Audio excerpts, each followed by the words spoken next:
Binisita at nagpaabot na rin ng iba't ibang tulong si Pangulong Ferdinand R. Marcos Jr. sa mga magsasaka at mga mangingisda sa probinsya ng Batangas. Yan ang ulat ni Kenneth Pasyente. Hanggang sa ngayon, umaasa pa rin sa pag-ulan ang magsasaka na si Francis. Dahil kasi sa nangyaring El Nino, hindi niya napakinabangan ng mga pananim na kalabasa. Pakalaki po kasi po malaki rin naman po ang kapital sa pagkakalabasa. Halos kapag po gano'n naabot po ng kalahating milyon kapag po ang kapital ay hindi po na yung nasasambot ko minsan. Hindi na po yung bumabalik. Kaya napakalaki po ng sa amin, kawalan. Logi po. Isa si Francis sa mga nabigyan ng tulong ng pamahalaan sa pagbisita ngayong araw ni Pangulong Ferdinand R. Marcos Jr. sa Batangas. Bahagi pa rin ito ng Presidential Assistance to Farmers, Fisher Folk and Their Families o PAF program na inisyatiba ng Pangulo para tulungan ang mga naapektuhan ng El Nino. 10,000 mga magsasaka at mangingisda ang nakatanggap ng tig 10,000 pisong halaga ng tulong. Upang ipaabot ang aming taus-pusong pasasalamat sa inyong sipag at pagpupunyagi. Kami po ay mag-aabot ng kaunting tulong sa ating mga magsasaka, mangingisda at kanilang mga pamilya na labis na naapektuhan ng El Nino. Base sa aming huling datos, nagkakahalaga ng 408 milyong piso ang nawala sa sektor ng agrikultura dito sa inyong rehiyon, sanhi ng matinding tagtuyot. Bukod sa tig 10,000 piso, nakatanggap din ang mga benepisyaryo ng tig 5 kilo ng bigas mula sa House of Representatives.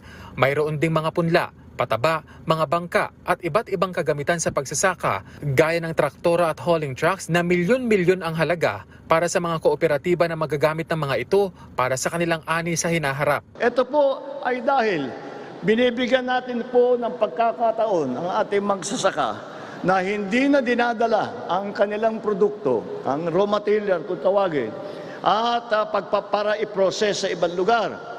Dito, kaya mula sa paggamit nitong mga makinaryang ito, ay kaya na mag-processing, kahit small scale lang, kaya na mag-processing ang ating mga magsasaka, ang ating mga ngisda.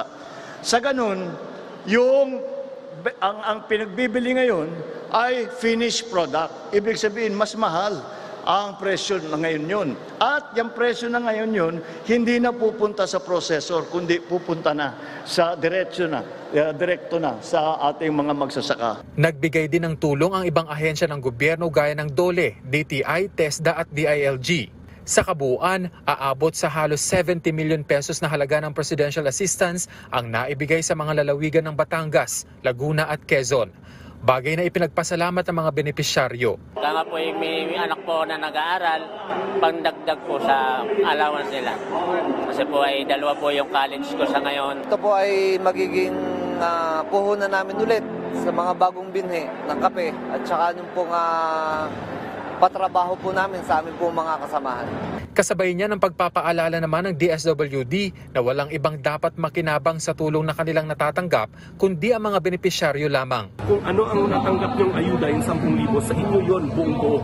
Walang may karapatan, walang may kapangyarihan na bawasan yan kahit na nasa gobyerno pa sila.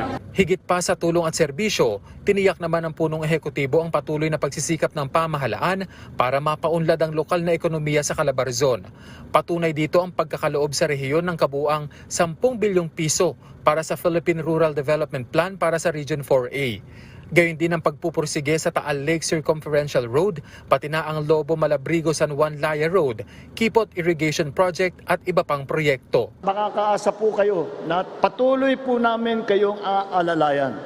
Sama-sama tayong maglakbay tungo sa isang mas masaganang bukas, ang bukas ng bagong Pilipinas. Aabot na sa 1.6 billion pesos ang halaga ng naipamahagi ng pamahalaan mula nang ilunsad ang PAF noong May 9. Kenneth Pasyente para sa Pambansang TV sa Bagong Pilipinas.